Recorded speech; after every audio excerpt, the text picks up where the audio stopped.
All the time, everyone talks about the top 10 players and the top 15 players. Hell, that's my next video, actually, of what I think the top 15 or 20 players in the world is. But today, I want to shine a light on some of the underappreciated players, some of the breakout stars of who I think you really need to look out for in 2023, because I think they are ascending into quite strong territory. It's not really this is based on results. This is just my feeling and watching people play, and it's going to be from a lot of different places. First, I'm going to focus on some players from the US, so probably the most familiar to the people on my channel, and I want to start off with an up-and-coming snake main, Kronos from Colorado. He has some impressive wins under his belt, the most notable of which being T, but he also, and also Tweak. I forgot, he literally beat Tweak at port priority. I was about to look through his wins, but he has done amazingly well. He's a beautifully campy style of snake. His setups, in my opinion, are some of the best of any of the snakes in the world, and then he mixes in some aggression here and there. He's a very, very talented player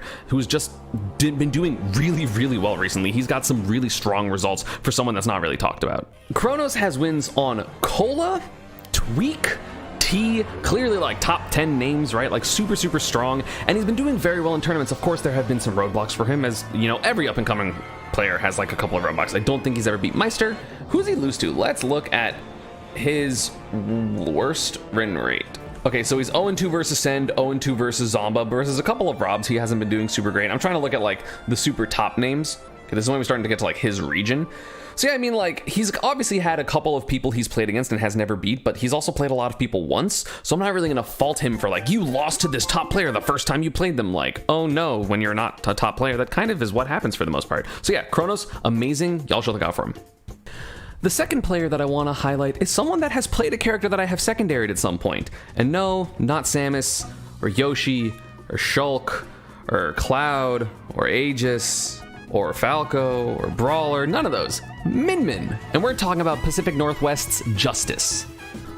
So of course, Justice does have a top 8 under their belt with port priority, losing to Tweak and Shutong, clearly super amazing players, with a couple of solid wins like Sharp, Sandfall, and Mr. E, as well as Big D. And then again, losing to Shutong and Tweak, gonna happen. Those players are amazing. I'm gonna go for best win rate and see what top player he's beat. Because the thing is, I have seen Justice grow from a pretty good player. I remember playing him at main stage, not this last main stage, but the one before that, and he was pretty solid. And then suddenly, in my opinion, he's the second or third best Min player in the world under Proto and probably Omoatsu, both from Japan. I think his Min overall is better than Dabuzz's. It's just Dabuzz doesn't have to play it in as many matchups because it's a secondary. It's one of Dabuzz's characters. You know what I'm saying? I liked Justice's style more. Okay, so we beat Leon. Oh, that's the Lucina Leon. Also has beat Moxie. Moxie, of course, an old PGR player. Also has beat Big D a couple times. I think that Justice is honestly a slept-on person. He travels sometimes. He actually did win the online qualifier for the Panda Cup, and we know what's happening with the Panda Cup. So unfortunately, doesn't get to show off against a couple more top players. But I think legitimately in 2023 is going to be his year. I think he's probably right now, in terms of overall ranking, probably I would say the third best person from Pacific Northwest behind Ouch and Big D, who of course those two are just amazing. And sticking with the Pacific Northwest, I want to talk about a player that got a top 8 at a major this year, and that is going to be Jairus King, the Shulk player, also from Pacific Northwest. I think he's from Oregon. You can be Pacific Northwest and be Canada. British Columbia is the Pacific Northwest, but it is also Canada. So again, like a lot of people in the Pacific Northwest, he had a good run of port priority, getting 13th. Got reverse 3-0'd by Kurama pretty tragically. He was actually dominating Kurama in this set, and then Kurama just super clutched basically, but still got a really good win on Ned.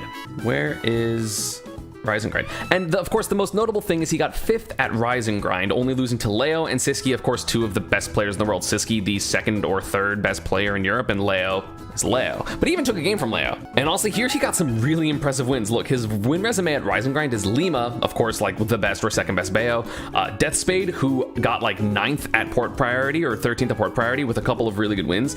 Base Mage, a top 25-30 player, in Puff player, and then Atada, one of the, another up-and-coming Nest player. So really solid wins, a couple of PGR wins here, and just for a casual 5th, you know what I'm saying? Again, I don't think Jared travels that much. A lot of these are either online or in their own region, because obviously it's expensive to travel. But I really think that if Jairus King goes to more stuff, I think like right now he's the second best Shulk. I actually had the honor of playing him at Battle of BC, where he almost reverse 3-0'd me. Very, very, very, very close. I had to play both of the really good Shulks for some reason, like him and Kome, both the same tournament. It was very odd. I haven't played a Shulk in like 2 years before that. The next player is like a super hidden boss. Actually, I have had the pleasure of them being regular in my stream for a while. They used to go by Chili Chili, and now they go by just their normal name, which is Tavares. They are a Mario main from Alabama who also goes to school in California. They're crazy. Honestly, it's very funny. The thing that I know Tavares the best for is upsetting every second best Pikachu, like all the time. Tavares, I think in Smash 4, upset Captain L.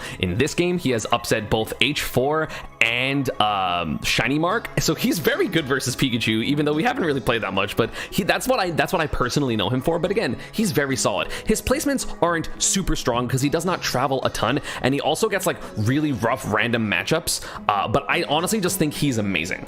Like a 49th at SmashCon is an incredibly solid placement for someone that's kind of an up-and-coming player. Again, losing to Zenodo and SkyJ, both fantastic perennial names, don't know who one Crit Man is, but then beating Shiny Mark, as I mentioned, and beating Miraz. So 2 Pikachus just in a row, like one of the best players in Europe, and then the second best Pikachu in the world, just no problem. Again, and even like this 3-2 at Get On My Level is Elijahman, who is another top Shulk, which is a bad matchup for Mario, and Sinji. Everyone knows who Sinji is, a top Pac-Man player. Like Glitch, it's Gact, the best Ness or second best Ness in the world, and Raflo, again, one of the strongest players in Europe. So Tavares honestly goes to not that many tournaments that are very big, but I just think they are becoming more and more solid over time, and I really want to see them have a breakout. Oh, damn. So at Santa Paws 1, I guess the reason that I got reminded of them, at Santa Paws, which was a regional somewhere in the southeast, he beat Chunky Kong and Apollo Kage. So Chunky Kong, obviously the best Donkey Kong, very talented player, had a great run at SmashCon, and then Apollo Kage, the top or second best snake in the world at the moment. Like, I think ranking wise will be the best snake in the world, and only lost to Anathema and Omega. Omega, a really hidden joker, which I'm actually going to talk about in a little bit, and Anathema, one of the best Robs in the world. Like, Tavares is crazy. I really feel like just Tavares, if they go to more stuff, like they've had close games. Like, they're one of the people that I watch like play top players and have a 2-0, but it was close though, like all the time. And I feel like if they just get a win or 2 more wins, suddenly they're going to be like, oh shit, this is like the next Mario. And the last player that I want to mention is someone that I just mentioned in the Tavares one, and that is Omega, a Joker main from Georgia. Honestly, I could literally just make a video about Georgia by themselves and why, in my opinion, they are the strongest single state in the world with the deepest talent pool. And if you want that, let me know down in the comments, and wire down the subscribe, turn on notifications, and ring the bell. But yeah, Omega is amazing. Wait, he enters Melee? Oh, shit. And Strive, crazy. So of course Omega is just one of the best players in Georgia, so has wins on a lot of the Georgia top players. I don't know if he's ever beat whatchamacallit, like a Cola or that type of level of player, because Cola is obviously the best player in Georgia. But again, at Santa Paws, the regional that I just talked about with Tavares, he beat Goblin 3-2 and Tavares the Mario, and only lost to Jazzo, who won the event, and Anathema, who ended up getting second at the event. At DreamHack, again, 9th, very close, losing to Fatality and MBD, 2 just really hard to run into players. At Let's Make Moves Miami, again, the placement isn't necessarily super impressive at 25th, but also again, top players being at events just makes it so hard. Lost to Epic, Gabriel, and Rivers, 2 amazing players, and then J Mafia was a big win, and J Mafia, in my opinion, is one of the most talented players in Florida who just doesn't enter a whole ton. And also got a win on Peanut there, 3-0. Like, Peanut almost beat Leo, and then Omega just goes, don't care. Wow, he beat Yanni? I actually didn't know that. He beat Yanni at a Glitch Regen. Crazy. At SmashCon got 65th, but had a win on Giddy, who is a top Texas Crom, and then Pinkfresh, who's one of the best Minions in the world, and only losing to Choco Taco, who's had a bunch of super top wins, and then Zomba, who's Zomba. Like, I don't know. There's a lot of players that I feel like Omega just does pretty well against. Again, lost to Lima here, right, at early, and then went on this huge run at Just Roll With It, which was a couple months ago, but beat Mysterica, beat Javianoth, who's one of the best villagers in the world. Okay, and then got the run back on Lima, and then eventually lost to Anathema for 4th. So like, I feel like Omega can come up and beat most of the people they come up against. It's just they're still losing to top players. Oh no, they're losing to top players. Hey, thank you. Look at that tasty cookie. It's double chocolate fudge brownie. No, he's 1-0 on my editor. Fire the pyro. I'll make sure he doesn't edit this. He's 1-0 on Nuggets. Yo, Nuggets is amazing. This Peach player, that's also an up-and-coming person, but like, they're really good.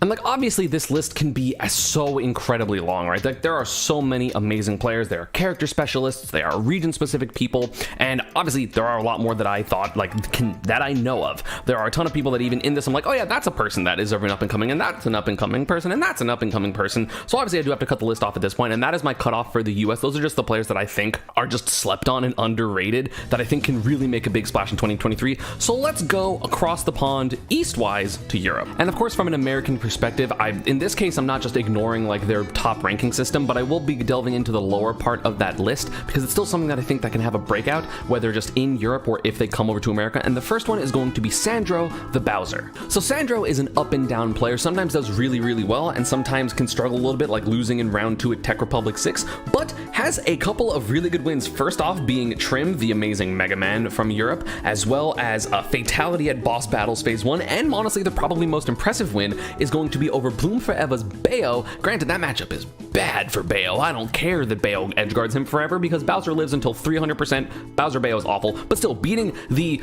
definitely at least second best player in Europe is very impressive. Or at least third. I don't know who's better out of Bloom and Siski. Those are very close. And again, my knowledge of European like majors is a little bit lackluster, so I apologize to Europe, but so I don't know exactly what other big wins he has or some of these names if they're super big. Jaka I feel like is a Isabelle player. Oh, I forgot Jaka was European. For some reason I thought he was American. So yeah, be one of the best Isabelles in the world. That's Switzerland. You could argue Bloom is the best player in Europe. Honestly, true. I think he's the best player in, well, he's the second best player in Europe. The first one being T. So again, Jaka's definitely someone that takes sets from some of the best players in Europe, and of course gets held back a little bit by consistency, but also every Bowser not named Hedo from Japan has consistency issues because Bowser is just hard to play at top level. And so I mentioned him in that Sandro list, but my next player is going to be Trim, one of the best Mega Man players in the world. We're randomly in a Mega Man renaissance for some reason, even though I feel like he's hella out of meta, but a lot of Mega Mans have been doing well, and Trim is one of them. Damn. Yeah, his run at VCA, which was only a couple months ago, is incredibly impressive, right? Like lost pretty early to Sandro, which I think is one of the wins that I just showed in the Sandro case, and then beat players like Luigi, who is an amazing and honestly maybe the best Luigi in the world at the current moment, as well as Raflo, one of the strongest players in France, one of the best Palutena players in the world, and also Peli, who's clearly one of the best Sonics in the world and also one of the strongest European players in general, and only losing to Gluto at the end of all of it. So again, very impressive run. I feel like Trim overall has been fairly consistent. Again, I feel like just in general, it is hard to stay super consistent when there are so many random, especially in Europe, there are so many character specialists, like someone like Nightox, and there's just randomly like Jaka, and all these characters you have to be so ready for at all times. The meta is so different there than in the US, so there's not even like a solid set of characters you need to understand unless you're specifically studying for Gluto or Bloom or Nightox. Like it's kind of very piecemeal in Europe, so it's very hard to be consistent, especially with a character with so many losing matchups like Mega Man. No, he beat Leo D. Hockey, the brawler god. That's a terrible 65th. Oh my god, losing to Ken, the Sonic 2-1. Took a game from Ken, who has a lot of Mega Man experience from old Kamame, and then now Repo from Japan, and then lost to Ling for 65th, who also has a ton of Mega Man experience, because I know Mars has played Mega Man a lot in the Northeast, and I think there's also a different Mega Man in the Northeast that I could be misremembering.